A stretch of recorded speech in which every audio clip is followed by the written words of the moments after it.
Okay, good morning guys. So, nandito tayo ngayon at pag-usapan natin ang nangyari sa One Piece episode 945. So, ano nga ba mangyayari dito sa episode na to? So, syempre, alam naman natin kung ano yung mga nangyari ng episode 944 na nakita natin na padating na si Big Mom sa Odom Prison. So, ngayon, ano nga ba mangyayari? Ngayon, simulan na natin. So, pero bagong lahat, so, kumusta kayong mga guys? So, huwag nyo naman kalimutan i-subscribe. So, thumbs up and like ang aking channel. So, malaking tulong na to para sa akin. So, guys, sa simula ng One Piece episode 945, so, nakita natin na mainit na ang dalawa na si Luffy at si Queen. So sinabi nga ni Queen na muli na nagbabalik ang labanan na tinatawag nilang Sumo Inferno. So syempre alam naman natin na sa sobrang galit ni Luffy, sinugod ni Luffy si Queen at inatake niya ito. Pero ano nangyari? Sinalag lang ito ni Queen at ibinato lang siya at buntik pa siyang mahulog sa ring. So ngayon, sinabi nga ni Queen kay Luffy na iniisip ba nila na makakatakas ba sila kung makakaalis ng buhay dun sa prison.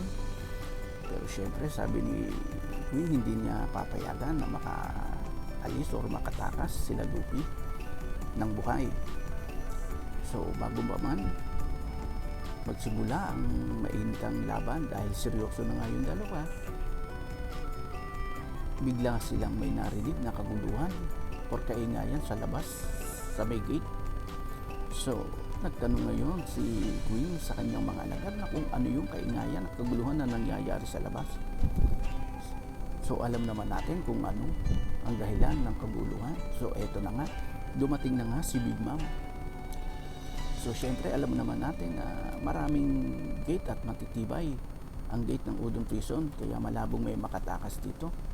Pero syempre alam naman natin na si Big Mom may isang emperor at hindi siya magiging emperor kung siya ay hindi malakas.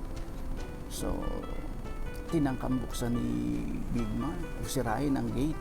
So napapaisip ngayon sila Chopper kung paano magagawa ni Big Mom na buksan ang gate dahil napakalaki at napakatibay nito. Pero nagulat silang lahat nang biglang nawasak ni Big Mom ang gate. So walang nagawa ang mga alagad ni Queen. So tinanong na ni Big Mom kung nasaan ang hinahanap niyang Red Bean Soup. So hindi na yung makasagot ang mga alagad ni Queen. Inatake na lang to ni Big Mom at dumiretso siya papasok ng prison. So habang siya naglalakad, naamoy na ni Big Mom ang kanyang hinahanap na Red Bean Soup at tinawag niya nga sila Chopper upang lumapit dito upang ma-share ang naaamoy niyang Red Bean Soup.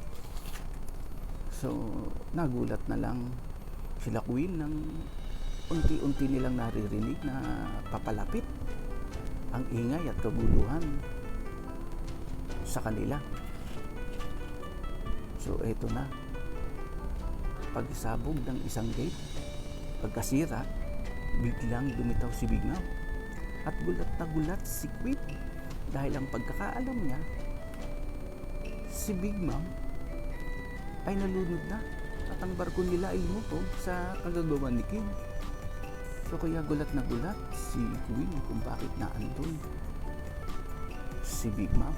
At ito naman si Luffy, halos hindi makapaniwala sa kanyang nakita dahil ang kanyang nakita ay isang emperor na si Big Mom. At ngayon ang mga alagad na ni Queen naman ay takang-takang na kung bakit ang isang emperor ay nasa teritoryo din ng isa pang emperor na si Kaido. So malaking kaguluhan ito. So ngayon nagsalita na si Big Mom at hinahanap niya ang Red Bean Soup Ngunit nang marinig ito ni Queen na kung ano ang dahilan kung bakit nandun si Big Mom, bigla itong nagbago ng anyo at galit na galit. At sinabi niya kay Big Mom na kung ang dahilan mo sa pagpunta dito ay ang pagkuha ng aking paboritong red bean soup, ay malabo itong mangyari at hindi ko ibibigay sa iyo ang red bean soup na hinahanap mo, dahil yon ay aking paborito at yon ay para sa akin lamang. Yon ang sinabi ni Queen kay Big Mom. Kaya nung nalaman ni Big Mom na kay Queen ang red bean soup na kanyang hinahanap at sinabi niya na hindi ito ibibigay at ibabahagi kay Big Mom, agad inatake ni Big Mom si Queen, kahit naka-transform pa ito sa kanyang anyo na isang dinosaur. So nagulat ang lahat ng mga alagad ni Queen.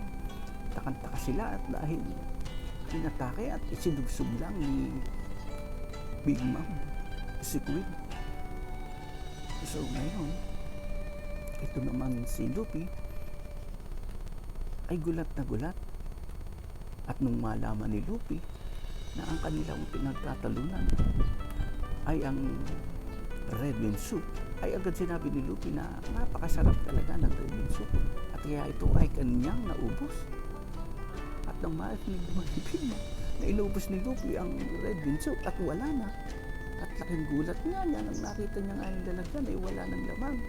At nung nalaman niyang si Luffy ang umubos, ay agad na baling ang galit ni Big Mom kay Luffy. Nakalimutan niya na si Queen. So kaya agad niyang inatake si Luffy at siyempre kasama niya si Grandpa at muntik nang mahulog yung dalawa. So sa takot ni dalawa, napaatras sila. Kaya ngayon no choice sila dahil galit na galit si Big Mom at agad silang aatakein ulit. At sa pagkakataon yun, nang inatake ni Big Mom at si Luffy at si Queen, ay sila'y tumalsik. Siyempre, anong nangyari? Tumalsik sila palabas ng ring. At alam naman natin na meron silang collar na kapag sila'y lumabas ay magbibipito at lalabas ang blade sa loob ng collar at sila'y siyempre mapupugutan ng ulo at mamamatay. So dahil sa desperado na si Luffy sa pag-atake ni Big Mom at silang ito tumalsik palabas ng ring, ay agad niyang hinawakan ang collar ni Grandpa at ang kanyang collar, at sa hindi inaasahang pagkakataon dahil sa pagka-desperado ay natanggal ni Luffy yung collar. So sa pagkakatanggal niya ng collar, so nakinligtas sila at agad inisip ni Luffy na tumakas at tumakbo na sila dahil wala na nga yung collar at pwede na silang lumabas ng ring.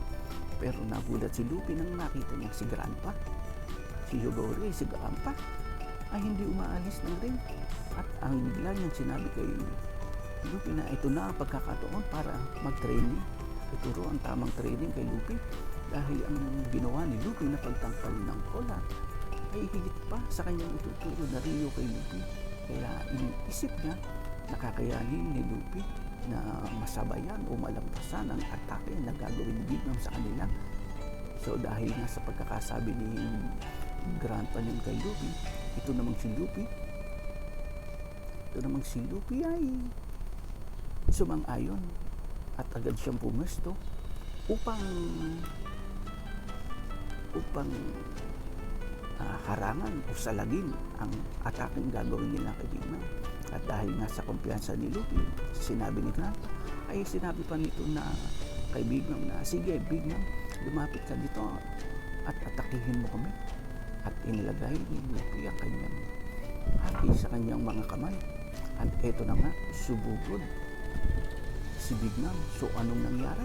Inatake ni Big Mom ng buong pwersa si Luffy at si Grandpa. So anong nangyari kay Luffy? Di ayun, dahil sa sobrang lakas at grabing atake ni Big Mom kay Luffy at Grandpa, ayun, talsik yung dalawa sa sobrang lakas ng pagkakasuntok. Talsik ang dalawa at dikit sa pader, unang ulo, dahil walang nangyari. So anong nangyari? Pagka pagka-alis ni Luffy sa pagkakabaon sa pader ay iniligtas niya si Grandpa at hinugot niya dahil baon nga. Halos mawalan ng malay si Grandpa at humingi siya ng pasensya kay Grandpa at sinabi niya kay Grandpa na pasensya na at hindi niya nagawa at hindi niya nagawang pantayan o mailabas ang haki na kanyang kinakailangan. Pero sagot naman ni Grandpa kay Luffy, ayos lang yan dahil sa kapangyarihan na inakita mo ay nailigtas mo ang buhay natin dalawa at nasalang mo ang matinding atake ni Big Mom. So ayun, so ganun na nga nagawa ni Luffy na salagin kahit tumalsik sila ay nagawa niyang iligtas at protektahan ang buhay ni Grandpa. Pero sa sitwasyon na yun ay bigla nang nawalan ng malay si Grandpa. So ngayon yun ang pinakapatindi grabing atake na nagawa ni Big Mom sa dalawa. Pero dahil nga sa may haki at inilabas ni Luffy ang kanyang kapangyarihan na hindi man 100% ang nagawa niya itong protektahan. So ngayon guys, dyan muna tayo ha. Hanggang dyan lang muna ang ating review para sa One Piece episode 945. So sa susunod ay aking uling ipapaliwanag or i-share kung ano man ang mga kaganapang mangyayari pa sa episode 945. So muli, hanggang dyan lang muna tayo. At ito nga po pala si Dinko Rubio at nagsasabing paalam sa inyo guys. So sa susunod, magkita-kita ulit tayo sa ating susunod na episode ng One Piece. Okay. Good day sa inyong lahat.